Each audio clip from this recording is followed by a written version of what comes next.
Welcome to the Write the Damn Book Already podcast. My name is Elizabeth Lyons. I'm a 6-time author, and I help people write and publish powerful, thought-provoking nonfiction and memoir without any more overthinking, second-guessing, or overwhelm than absolutely necessary. Because let's face it, some overthinking, second-guessing, and overwhelm is going to come with the territory if you're anything like me. I believe that story and shared perspective is one of the most potent ways we connect with one another, and that your story, perspective, and insights are destined to become someone else's favorite resource.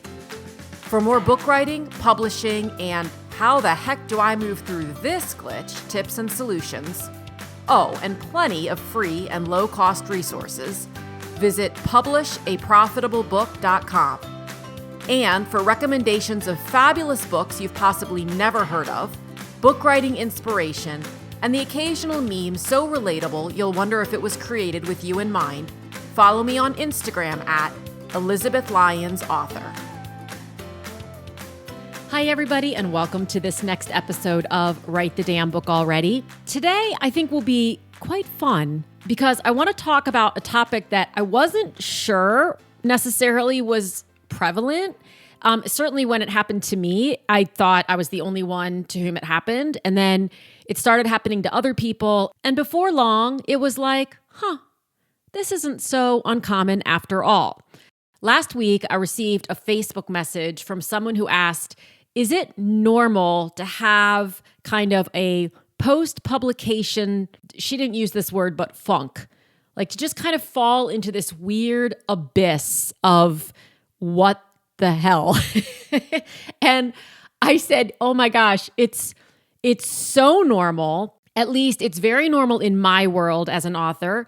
And the more authors I work with and talk to, whether they're indie published or traditionally published, I'm realizing how common a thing this is, this post-publication funk. And in fact, another author of mine whose book published 2 weeks ago sent me a text and said, man, everything you said about launch day being the most anticlimactic day ever is so true.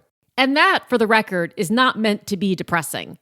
It's just that I don't know what it is. And I think it's probably a similar phenomenon to maybe having a baby or our wedding day.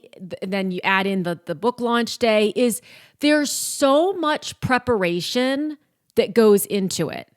So I think about weddings. I mean, when I was married, I was engaged for 14 months prior. And I swear, there was like a 3-ring binder that was full of all of the details of this day. And then the day comes and goes, and it is kind of a weird feeling. In fact, the more I think about it, the more I think it is a really fair parallel to compare launch day to the day after a wedding or the day after a baby's born. And that's not to say that any of that is negative. It's just that when you have put all of your energy and effort into something and further imagining what it will feel like and be like when it happens, then it happens.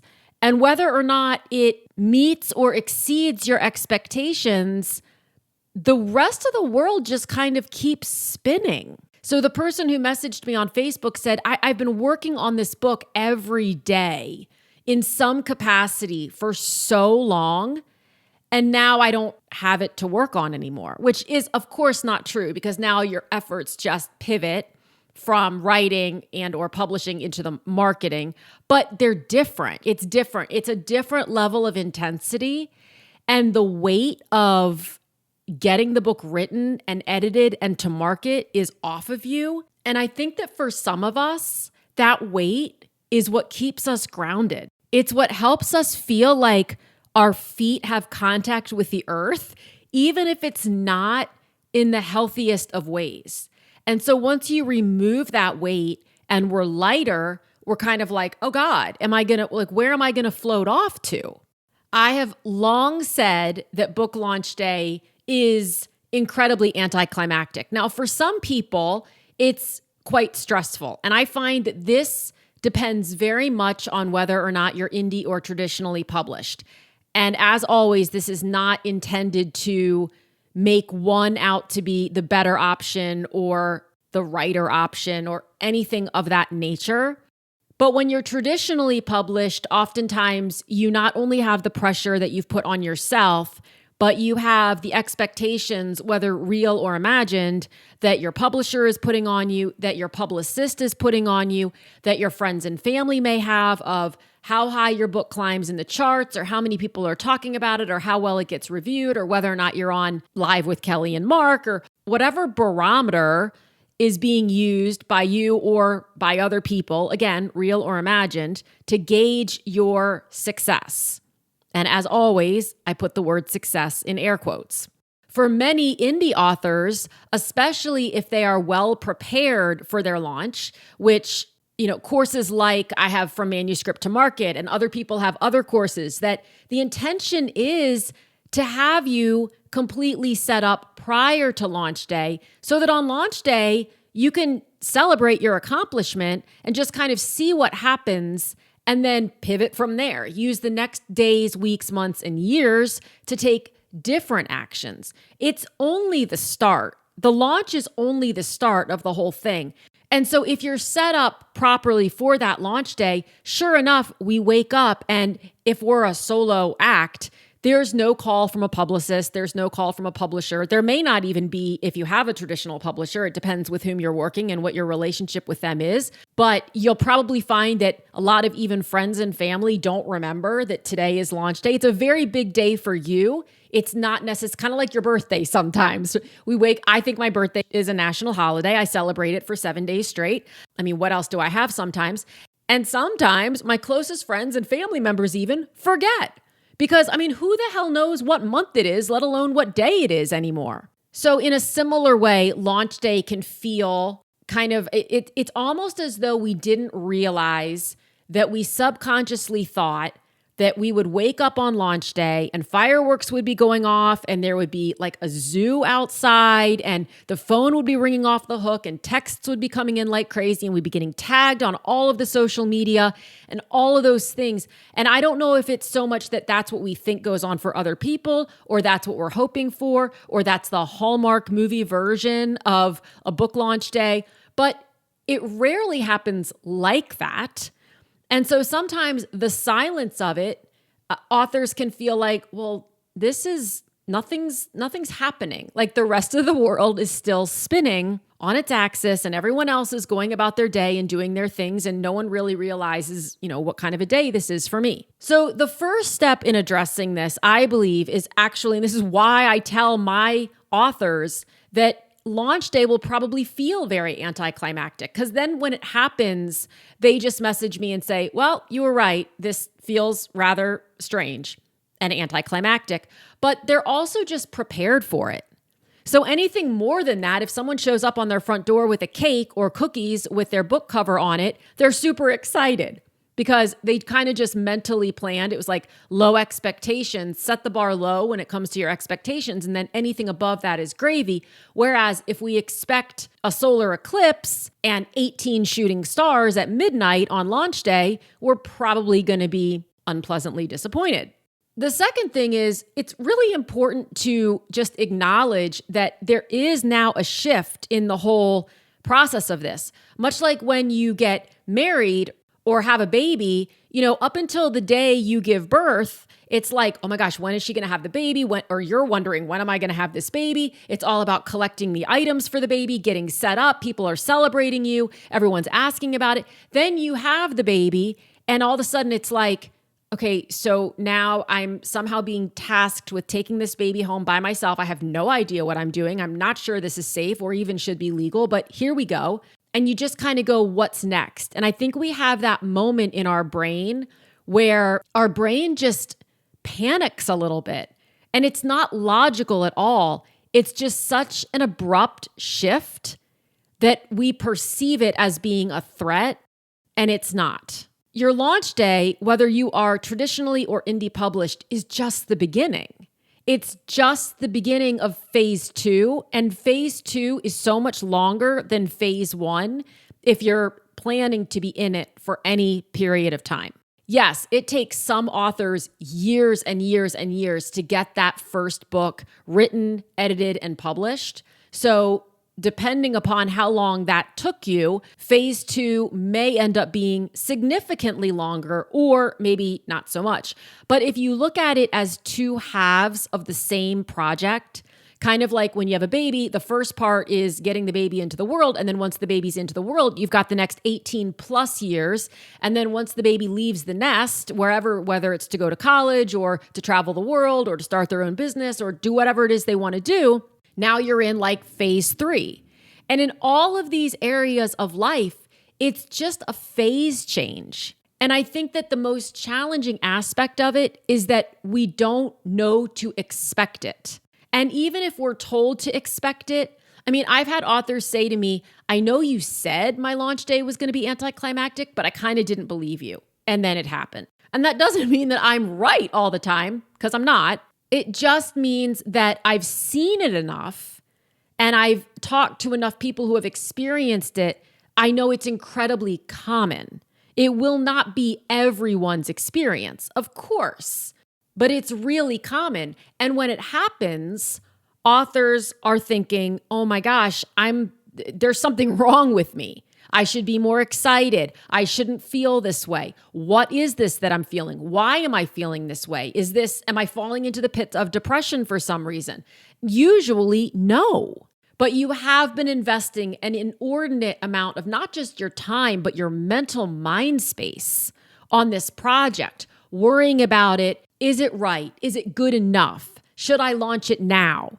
And then when it does launch, it's like, well, now what? There's also a lot of beauty, in my opinion, in an anticlimactic launch day. Regardless of what people think in their brain they want, and regardless of how exciting it might feel to consider the idea that the phone is ringing off the hook and everybody wants your thoughts on things and everybody wants to take pictures and your book travels the charts and climbs it so quickly that the New York Times can't get a hold of you fast enough and The Rock is trying to find your personal cell phone number. As much as that might sound really fun to most people, or to some people, not to most people, but were it to happen, most people would want to go get back in bed because most people are not prepared for that at all. And so having the opportunity to ease your way in to this author thing is, in my opinion, really beautiful.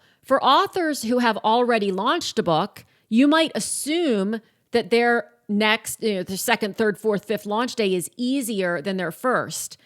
It's not necessarily. Of course, in some cases, people feel that way. And in other cases, there's this pressure, again, whether it's put on them by themselves or by their publishing house or by their publicist or by friends and family, whomever, to somehow beat the previous book. There are expectations that people who are not familiar with the book world have, and there are assumptions that people who are not familiar with the book world make about a book launch, about a book period, about book sales, about royalties, about publicity, about rank, about reviews, all income earning, all these things. And I promise you might be glad that people aren't bulldozing down your front door to ask you these questions on launch day because you will already be wondering about them enough for everyone. And so when it's a subsequent launch, when you've already launched one book, regardless of how it did, there's this added thing that happens that's almost a comparison. Like I wonder, no two book launches are ever the same, but we have these ideas in our head about how it will go or how it should go based on how it went or how much we've grown our audience in the months or years, probably years, since the previous book came out. And when those things don't end up happening the way that we expect, then we make that mean something it doesn't necessarily mean. So my greatest advice when it comes to a launch day is to take some time before it to acknowledge what it is you're expecting to happen and why are you expecting that? And what does that mean? What does it mean if it does happen? What does it mean if it doesn't happen? What are some alternatives to your expectation? Can you be okay with those things? How can you be okay with those things? And regardless of how launch day goes, whether you sell 100,000 copies or 2, will you remind yourself of your commitment to yourself and to your book to just keep going? Can you end every day celebrating the things that went well for the book that day, even if it was just that you didn't go out and check your stats for the day? And can you wake up each day wondering who you might reach that day via a post or an email, or who might accidentally, see the air quotes, find your book or hear about your book, or one of their friends posts about it on social media and then they go out and buy it because it's exactly what they've been looking for? Can you be curious about all of that and not be focusing so much on the past of what your expectations were versus what your reality is?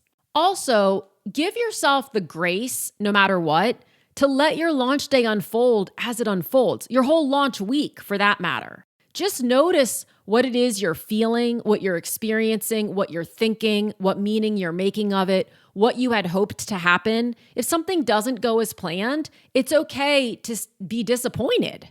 It's okay to be frustrated. It's okay to regroup and think, okay, because you have, in this day and age, all the opportunity in the world to just do something differently. Not next time, meaning with the next book, but next time, meaning the next day. It used to be that you had 2 to 3 weeks to prove out the book. And if you were not making the sales that your publisher expected you to make within, 2, 3, 6 weeks, it was done. It was just done. That is no longer the case. Backlist books are basically becoming frontlist books.